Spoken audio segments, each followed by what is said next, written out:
नमस्कार। आज की इस खास चर्चा में हम दो बेहद भावुक और एक दूसरे के समानांतर चलने वाली कहानियों की गहराई में उतरने वाले हैं। ये कहानियां समाज में मौजूद अमीरी गरीबी की दीवारों और उनके बीच पनपने वाले प्यार जैसे विषयों को बहुत ही करीब से छूती हैं। सच कहूं तो ये एक ऐसा विषय है जो सदियों से हमारे समाज का हिस्सा रहा है और आज हम इसे बिल्कुल एक नए और दिलचस्प नजरिए से समझने वाले हैं। तो चलिए बिना किसी देरी के शुरू करते हैं। शुरुआत में ही एक बहुत ही सीधा और थोड़ा चुभने वाला सवाल हमारे सामने आता है। क्या सच्चा प्यार सिर्फ अमीरों के नसीब में है? आज के हमारे इस पूरे विश्लेषण की नींव यही सवाल है। सोचिए जरा, क्या इंसान की भावनाएं और रिश्ते किसी का बैंक बैलेंस देखकर तय होते हैं या फिर इंसान का दिल इन सब दिखावों से बहुत ऊपर होता है? चलिए इस कहानी के पहले अध्याय की तरफ बढ़ते हैं। भेदभाव के पार प्यार, या यूं कहें कि दो बिल्कुल अलग दुनियाओं का मिलन। तो चलिए इसमें गहराई से उतरते हैं। हमारे सामने दो बहुत ही दिलचस्प कहानियां हैं जो एक दूसरे की मिरर इमेज यानी दर्पण छवि जैसी लगती हैं। एक तरफ सिया और आर्यन हैं, जहां सिया एक साधारण से मजदूर परिवार से आती है और आर्यन एक बहुत बड़े उद्योगपति का बेटा है। वहीं दूसरी कहानी आरव और अनाया की है, जो बिल्कुल इसके उलट है। यहां आरव एक गरीब चाय वाले का बेटा है और अनाया एक बेहद अमीर बिजनेसमैन की बेटी है। कमाल की बात यह है कि दोनों ही मामलों में बिल्कुल अलग बैकग्राउंड से आने वाले ये लोग कॉलेज में मिलते हैं और एक दूसरे से जुड़ जाते हैं। अब अगर आप इनकी शुरुआती लव स्टोरी पर गौर करें ना, तो दोनों में गजब की समानताएं देखने को मिलेंगी। आर्यन को सिया का पैसा नहीं बल्कि उसकी सादगी और कड़ी मेहनत पसंद आई थी। ठीक वैसे ही अनाया को भी आरव की ईमानदारी और उसका स्ट्रगल सच्चा लगा। वही कॉलेज की कैंटीन, लाइब्रेरी की मुलाकातें और सबसे बड़ी बात, पैसों और रुतबे से कहीं ऊपर उठकर एक दूसरे की रिस्पेक्ट करना। इन दोनों ही कहानियां में अमीर पार्टनर ने अपने साथी की फाइनेंशियल कंडीशन को नहीं बल्कि उसकी नीयत और उसकी मेहनत को अहमियत दी। लेकिन समाज इतनी आसानी से कहाँ मानता है ना? यहीं से शुरुआत होती है अध्याय 2 की, अमीरी की दीवार और समाज का कड़वा सच। आर्यन के केस को ही देख लीजिए। जब वो अपने परिवार को सिया के बारे में बताता है तो उसके अमीर पिता का रिएक्शन बेहद कठोर होता है। उनका सीधा और साफ अल्टीमेटम था, एक गरीब लड़की हमारे खानदान की बहू नहीं बन सकती। ये वो कड़वा सच है जो हमारे समाज के उस तथाकथित रुतबे और क्लास डिवाइड को साफ साफ दिखाता है।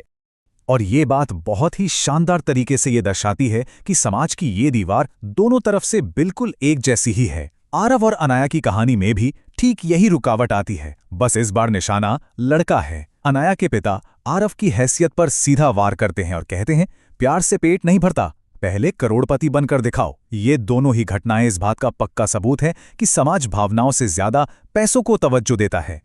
इस कड़वे सच से टकराने के बाद दोनों कहानियां एक बहुत ही अलग मोड़ लेती हैं। अध्याय 3, संघर्ष के अलग रास्ते। अगर हम इनके अलग होने और फिर से मिलने की पूरी क्रोनोलॉजी को समझें तो शुरुआत होती है पारिवारिक दबाव से हुए ब्रेकअप से। सिया आर्यन के परिवार की शांति के लिए बिना कुछ कहे चुपचाप शहर छोड़ देती है। कितना बड़ा बलिदान है ये। वहीं दूसरी तरफ आरव उस भयानक अपमान को अपनी कमजोरी नहीं बल्कि अपनी ताकत बनाता है। फिर शुरू होता है वो लंबा संघर्ष, वो कड़ी मेहनत का दौर जो अंततः उन्हें उनके मुकाम तक पहुंचाता है। और फिर आता है वो पल जहां वे आखिरकार एक दूसरे के सामने बराबरी के स्तर पर खड़े होते हैं। इस अकेलेपन के दौर में उनका माइंडसेट कैसा था, ये समझना बहुत जरूरी है। आरव टूटकर बिखरा नहीं। बिजनेस में बार बार नुकसान हुए, लोगों ने ताने मारे, पर वो डटा रहा। और उधर अनाया ने भी अमीर घरानों के कई बड़े रिश्ते ठुकराकर सिर्फ आरव का इंतजार किया। सच ही कहा गया है, एक गरीब इंसान की सबसे बड़ी ताकत उसका कठोर संघर्ष होता है। ये सोच उनके अटूट इरादों को दिखाती है। अब हम आते हैं इस कहानी के सबसे एनर्जेटिक और विजयी मोड़ पर। अध्याय 4, सफलता और पुनर्मिलन। अब इस स्लाइड के बारे में जो बात सबसे दिलचस्प है वो ये है कि दोनों ही किरदारों ने महानता तो हासिल की, लेकिन उनके तरीके बिल्कुल अलग थे। सिया का मोटिवेशन था आर्यन के परिवार की रक्षा करना, इसलिए उसने समाज सेवा और मुफ्त शिक्षा का रास्ता चुना, जिसके लिए उसे एक बड़े बिजनेस इवेंट में सम्मानित भी किया गया। वहीं आरव का मोटिवेशन था अनाया के पिता को अपनी काबिलियत साबित करना। उसने एंटरप्रेन्योरशिप का रास्ता चुना और नेशनल लेवल पर एक बहुत बड़ा बिजनेस खड़ा कर दिया। और फिर आता है वो सबसे ड्रामेटिक रीयूनियन का पल। आर्यन अपनी भावनाओं पर काबू नहीं रख पाता और सिया से कहता है, मैंने तुम्हें कभी भुलाया ही नहीं। दूसरी तरफ आरव की उस अकल्पनीय सफलता को देखकर अनाया के पिता का सारा अहंकार चकनाचूर हो जाता है। वे अपनी गलती मानते हुए कहते हैं, मैंने तुम्हारी गरीबी देखी थी, तुम्हारी मेहनत नहीं। ये वो पल है जहां उनका अथाह परिश्रम और उनकी सच्ची मोहब्बत आखिरकार उन अमीर माता पिता का सम्मान जीत ही लेती है। ये पुनर्मिलन हमें इन कहानियों के सबसे खूबसूरत और अंतिम निष्कर्ष की ओर ले जाता है। अध्याय 5, दौलत का असली अर्थ।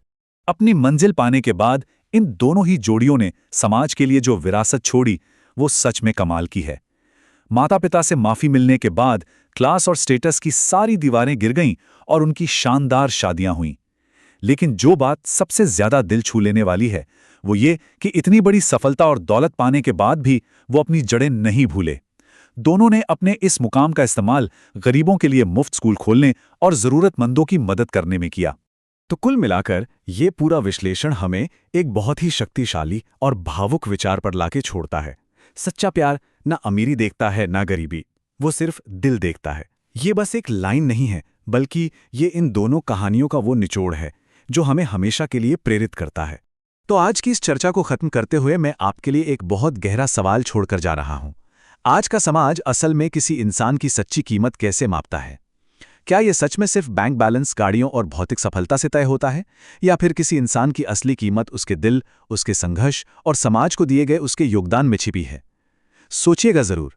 इसी विचारोत्तेजक सवाल के साथ हम आज की ये चर्चा यहीं समाप्त करते हैं। मुझे यकीन है कि इसने आपको इंसानी मूल्यों के बारे में एक बार फिर से सोचने पर मजबूर जरूर किया होगा।